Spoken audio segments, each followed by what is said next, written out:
বিসমিল্লাহির রহমানির রহিম।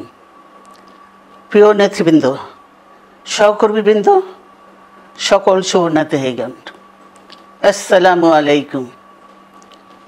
প্রতি বছর মে মাসের এই দিনটি আমাদের পরিবারে আসে এক বেদনা বিধুর স্মৃতি নিয়ে। এই দিনে শুধু আমাদের পরিবার নয়, বরং সমগ্র দেশই হয়ে উঠে পড়েছিল বেদনার্ত ও অভিভাবকহীন।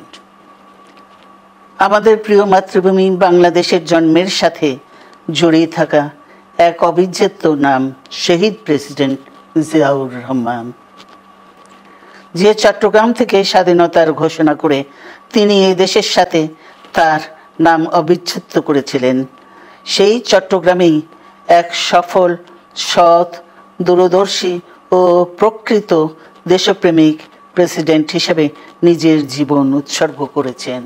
এদেশে গণতন্ত্র, স্বাধীনতা, সংবাদপত্র ও বিচার বিভাগের স্বাধীনতা, স্বনির্ভরতা ও উন্নয়ন এবং নিজস্ব জাতীয়তাবাদ সৃষ্টির অনন্য রূপকার শহীদ জিয়া, যে গণতন্ত্র প্রতিষ্ঠা আর সার্বভৌমত্ব রক্ষার লড়াইয়ে তিনি শাহাদাত বরণ করেছেন, সেই গণতন্ত্র নিরবচ্ছিন্ন যাত্রা আজও বাধাগ্রস্ত হচ্ছে প্রতি পদে পদে।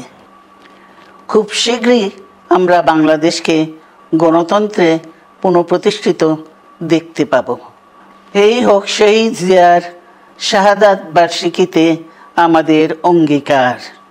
এই লক্ষ্যে সুশৃঙ্খলভাবে এগিয়ে চলার জন্য আমি বিএনপির সকল পর্যায়ের নেতা কর্মী ও দেশবাসীর প্রতি আহ্বান জানাচ্ছি।